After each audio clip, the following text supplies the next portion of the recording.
Sejam todos bem-vindos e façam um excepcional dia. Vamos junto aí. Bora então para mais um dia. Sejam todos bem-vindos para essa manhã preciosa. Mais um encontro aí, gente, com a palavra. Esse é mais um encontro. Bom dias aí. Bom dias, governante. Mais um dia de multiplicação. Mais um dia de favor da graça. Mais um dia aí de transbordo. Mais um dia pra gente aprender, né? Bora aí, então, muito bom estar aqui com vocês. Muito bom estar aqui com vocês. Escreve aí, ó, mais um capítulo aí. Escreve aí mais um capítulo. E bora aí, então, fazer o nosso dia memorável. Que só para quem coloca pressão no sol, né? Começa o dia já colocando pressão no sol. Porque nem mesmo o sol saiu ainda, gente. Nós já estamos aqui colocando pressão. Fazendo aquilo que precisa ser feito. Então será um dia aí de muita bênção, um dia de muita multiplicação e um dia de muito favor. Será um dia de muita graça. Muita graça na sua casa, nos seus relacionamentos, no seu trabalho. Então bora aí para mais um dia, que façamos um dia memorável. Escreve aí, ó, o meu dia memorável já começou. Bora aí então, João 7, todos os dias a gente está trazendo aqui uma leitura de João esse mês. E João 7 hoje, já que hoje é dia 7, ó. Seja bem-vindo aí, dia 7 do 8 aí. João 7 hoje, então. Do 37 ao 53. Escreve aí, 37 ao 53. Então seja bem-vindo, seja muito bem-vindo mais uma vez. Jesus, fonte de vida eterna. Uau. João 7, do 37 ao 53. Bora então buscar sabedoria e pegar os códigos dessa leitura de hoje. Bora aí então. 37, ó. No último dia, que é o principal dia da festa, estava Jesus de pé e clamava: se alguém tiver sede, venha a mim e beba. Uau! Lembrando que esse último dia aqui da festa, o capítulo 7 de João, ele fala do que? Da festa dos tabernáculos. Essa festa dos tabernáculos aí. Então aqui no verso 37 já está no último dia dessa festa. E aqui verso 37 fala justamente isso, no último dia, que é o principal dia da festa. Então estava Jesus de pé e clamava. Agora veja bem, Jesus clamava: se alguém tiver sede, venha a mim e beba. Uau! Essa mesma passagem ele nos fala na passagem do versos 4, né, gente? Do versos 4. Porque quando ele fala no 4 da mulher samaritana, ele fala justamente sobre essa sede, né? E aqui ele vem falando de novo, novamente para nós, ó. Se alguém tiver sede, venha a mim e beba. No capítulo 4, né? No versos que ele falou para a boa samaritana, ele falou também assim, ó, sobre essa mesma água que ele falou: se conhecesse os dons de Deus, que é que te diz, dai-me de beber, certamente lhe pedirias tu mesma, e ele te daria uma água viva. Uau! Essa mesma água viva. E aqui no verso 7, Jesus, aliás, no capítulo 7, versos 37, ele fala também, novamente, se alguém tiver sede, venha a mim e beba. Uau! Verso 38, ó. Quem crê em mim, como diz a Escritura, do seu interior manarão rios de água vivas. Isso, a mesma passagem também está em Isaías 58:15. Em outra passagem ele fala justamente desse rios de água viva, né? Do seu interior fluirão rios de água viva. Então o que ele vem falando para a gente aqui no verso 38 é: quem crê em mim, como diz a Escritura, do seu interior manarão rios de água viva. Uau! O que quer dizer para nós com isso? O que quer dizer do seu interior, gente? O que quer dizer do seu interior? Quer dizer o quê? De dentro para fora. Interior. Quando eu comecei a fazer leituras, gente, eu não sabia nem o que era isso. Interior, exterior, eu não sabia nada disso. Caraca. Eu nem sabia que dentro chamava-se interior e fora exterior. Então, de dentro do seu interior, fluirão rios de água viva, ou seja, de dentro de você só sairão palavras de bênção, palavras vivas. E aí eu não entendia muito sobre isso. Então depois que eu comecei a entender a leitura, a ler, foi que eu vim começar a aprender sobre isso. No verso 39 ele fala também, ó, dizia isso referindo-se ao Espírito que havia de receber os que crescem nele, pois ainda não fora dado o Espírito, visto que Jesus ainda não tinha sido glorificado. Uau! Bora entender então sobre esses versos 39 que ele nos fala aqui. Dizia isso, referindo-se ao quê? Ao Espírito, o Espírito Santo. Então nessa manhã que você possa entender sobre o Espírito, que você possa entender sobre que o Espírito Santo guie o seu espírito e o seu espírito guie a sua alma, e que a sua alma ela possa governar sobre todas as coisas aqui na terra, sobre o seu emocional. Por exemplo, minha alma hoje ela já governa mais sobre o meu emocional, mas é um ponto forte que eu tinha batido e percebido que ela não governava.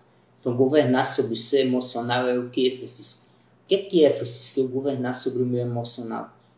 Você governar sobre o seu emocional é quando você começa a fazer algo que você percebe que isso não precisa de ser algo que alguém aprove você fazer isso. Por exemplo, vou dar um exemplo bem simples. Eu fazer minha live no início não era bem assim. Por quê, Francisco? Porque muitas das vezes as pessoas vinham e começavam a falar algo, e aquele algo é algo que não te faz seguir, ele te freia. Ou seja, muitas vezes, não sei, se você já tentou fazer algo diferente. Então, em palavrinhas como os virou um blogueirinho agora. Palavras de tipo assim. Essa foi bem forte. A pessoa chegar pra mim e falar assim: Isso aí não vai dar em nada. Isso aí você está perdendo o seu tempo, sabe? Tipo, palavras assim, são palavras que muitas vezes não vai realmente te dar o impulso se você não tiver o seu trazendo de dentro para fora. Se você traz de dentro para fora, não adianta. Esse tipo de coisinhas, esse tipo de palavras não vai nos fazer parar. Mas isso quando você entende que você traz de dentro para fora. Então, é do interior. Então, do seu interior. Você começa a entender, porra, é do meu interior. Porque se fosse de dentro, de fora para dentro, aí não tinha como. Você vai logo lá e para. Mas quando você começa a entender que é do seu interior fluirão rios de água viva, quando nos fala Jesus, então não para. Não tem como parar mais. Versos 40, ó. Para com isso, Francisco. Isso não tem futuro. Caraca, meu, eu ouvi isso aí. Como é que para, amigo? Vamos lá, verso 40 aqui, ó. Ouvindo essas palavras, alguns daquela multidão dizia: Este é realmente o profeta. Versos 41. Outros dizia: Este é o Cristo, mas outros protestavam. Olha só para você ter uma ideia.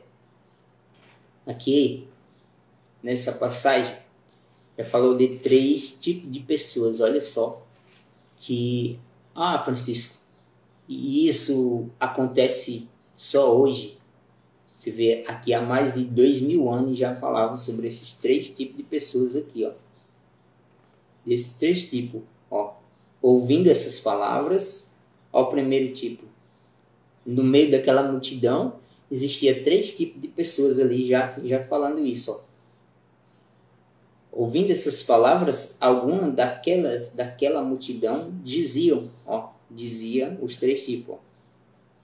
Este é realmente o profeta. Então, o primeiro deles dizia que era o profeta. O outro tipo dizia: Este é o Cristo. Mas o outro tipo de pessoas falavam, mas outros só protestavam. É acaso da Galileia que há de vir um Cristo? Olha, 3 tipos de gente aí. 3 tipos para você entender. Então, Francisco, se eu começar a fazer algo, vai acontecer algo. Tudo que você for fazer, vai ter sempre as críticas. Não adianta você querer fazer algo e deixar escondido. Querer fazer algo escondido. Porque quem que é que esconde as coisas? A glória de Deus é deixar as coisas escondidas para que o homem possa descobrir. Essa é a glória de Deus. E aí no versos 42, ó, ele vem falando assim. Aliás, 41, né? Outros diziam: Este é o Cristo, mas outros protestavam: É acaso da Galileia que há de vir o Cristo? Olha esse pessoal aqui que protestavam. É acaso da Galileia que há de vir o Cristo? Eles falavam assim, como tipo assim: não, eu não acredito que vai vir nesse lugar da Galileia vir o Cristo. Será que vai ser de lá o Cristo? Será que vai ser de lá o Salvador? E versos 42, ó. Não diz a Escritura: o Cristo há de vir da família de Davi e da aldeia de Belém, onde vivia Davi. Uau. Verso 43, ó.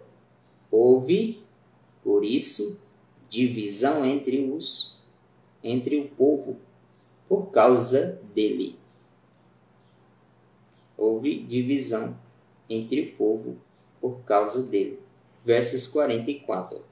Alguns deles queriam prendê-lo, mas ninguém lhe laçou as mãos. Versos 45. Voltaram os guardas para junto dos príncipes, dos sacerdotes e fariseus, que lhe perguntavam: por que não o trouxestes? Por que não os trouxestes? Versos 46. Os guardas responderam: jamais homem algum falou como este homem. Replicaram os fariseus. Quem eram os fariseus daquela época? Você sabe quem eram os fariseus? Os fariseus, gente, daquela época eram grupos de religiosos muito fortes da época de Jesus. Grupos de religiosos. Esses grupos de religiosos daquela época, esses fariseus, eles não aceitavam o que Jesus falava. Eles não acreditavam muito. Eles acreditavam muito no passado. Engraçado, né? Não acreditavam no presente real, vendo ali, mas não acreditavam. Replicaram-lhe os fariseus: porventura também vós fostes seduzidos? Que isso, que massa. Eles fizeram uma pergunta para eles: porventura também vós vos fostes seduzidos? Ai, ai. E quem que não é seduzido, hein?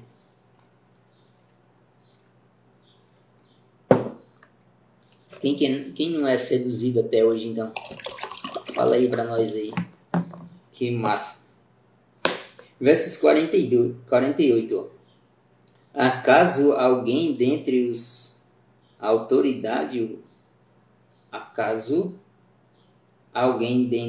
as autoridades ou fariseus que o acreditou nele?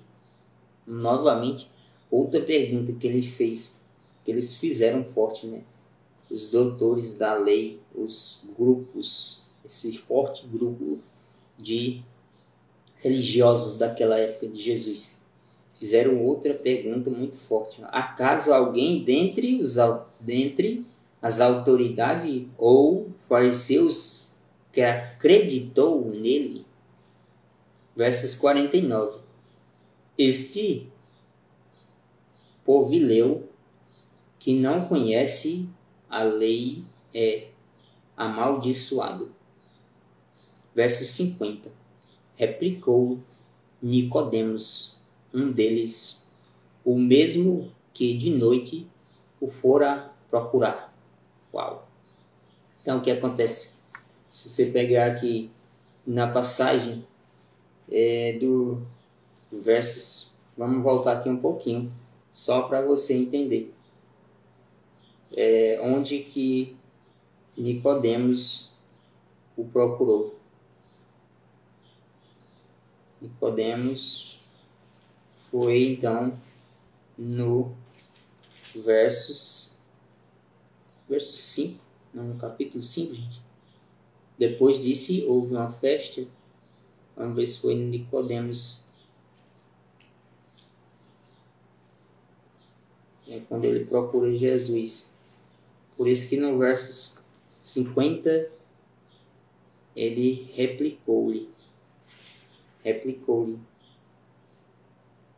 Verso 50 ele replicou-lhe. Vou procurar aqui. Bora ver aqui.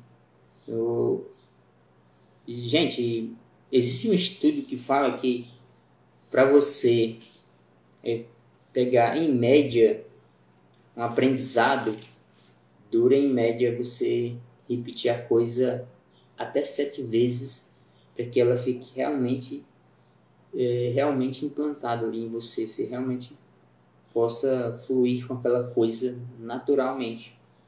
Então até 7 vezes, mas às vezes eu acho que é a minha vez é até 10 vezes.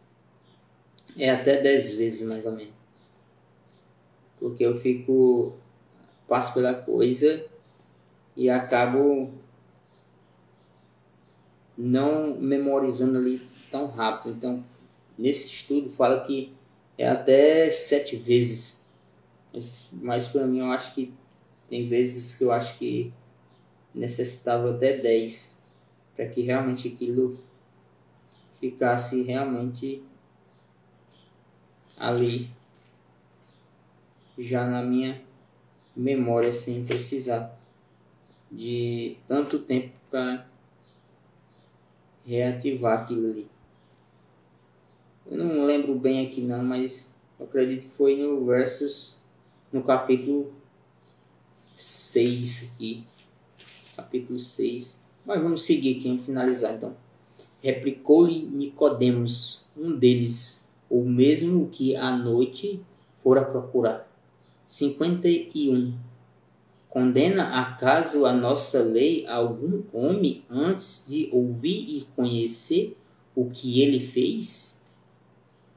Responderam-lhe: porventura és também tu Galileu? Informa-te bem e verás que da Galileia não saiu profeta. E voltaram cada um para a sua casa. Ou seja, a mesma coisa, a mesma pergunta que eles tinham feito aqui atrás. O quê? Da Galileia, eles vêm aqui e replicam e aí falam justamente isso. Que para finalizar aqui, nesse verso 7, ó, para quem não está entendendo aí, está chegando agora, a gente está lendo João 7 hoje. Então nesse verso 7 aqui, eles falaram novamente o que eles tinham falado aqui no... Vamos ver aqui. Acredito que foi no versos... o versos 41 que ele fala. Acaso da Galileia que há de vir o Cristo? Fizeram uma pergunta. E aqui no versos 53 ele... Informa-te bem que da Galileia não saiu profeta. Ou seja, gente, como eu falei ontem na leitura de hoje, falo na leitura de hoje. De ontem eu falei, aliás, e falo na de hoje. Jesus, ele é o quê? Ele é cristocêntrico. Ou seja,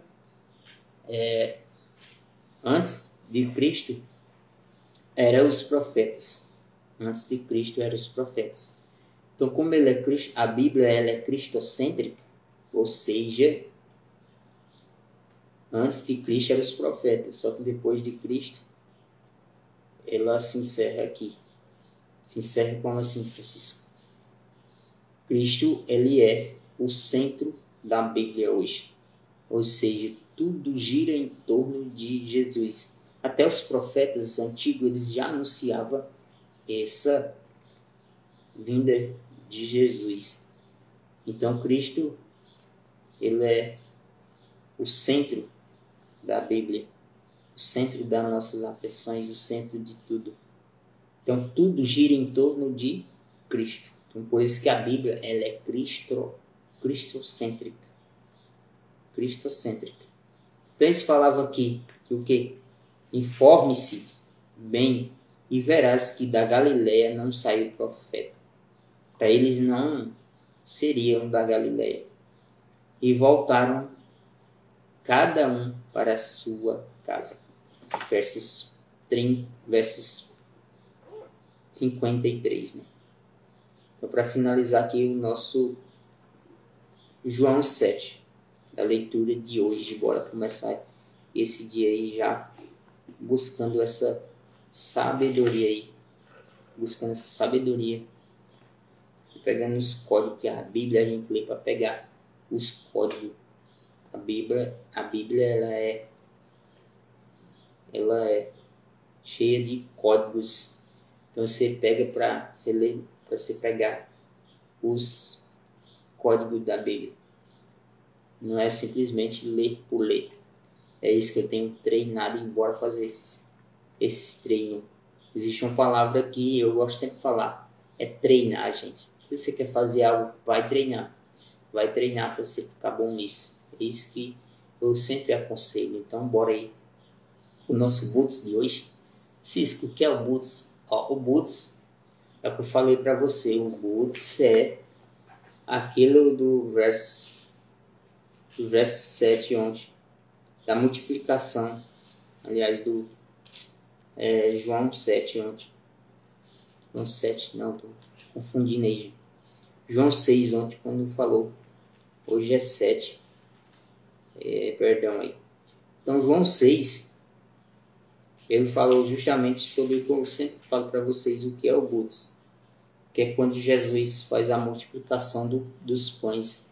Ali em João 6, ele fala justamente sobre o que? Ele pega os pães e fez o que? Rendeu graças. No versos 11, Jesus tomou os pães e rendeu graça.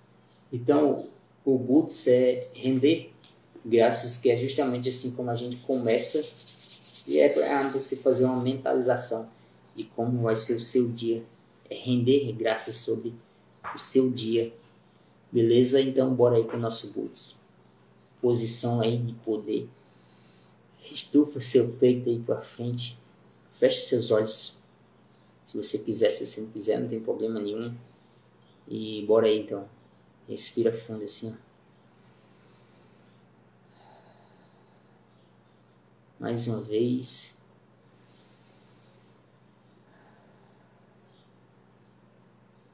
Outra vez.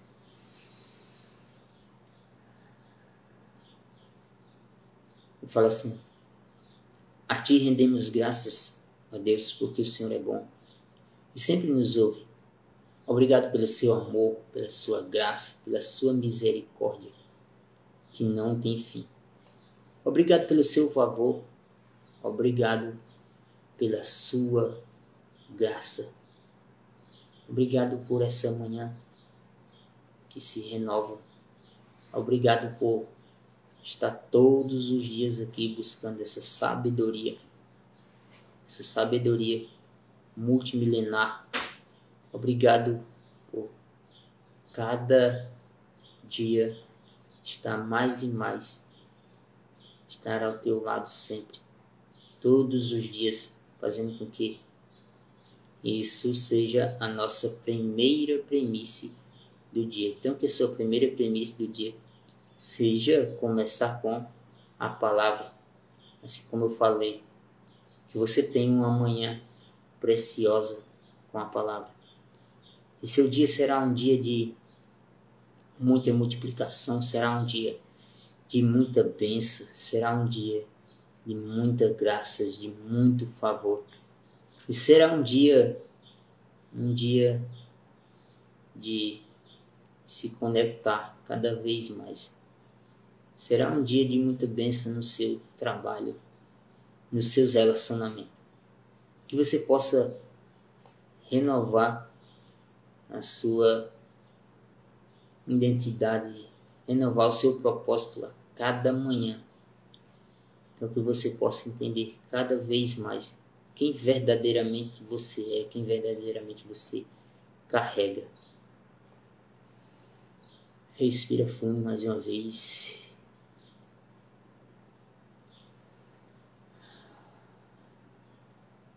Então que você possa renovar o seu propósito e entender qual que é o seu propósito aqui na Terra.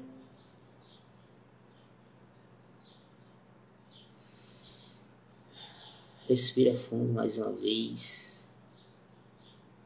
Então que o Senhor possa abençoar o seu dia e você possa imaginar assim um dia cheio de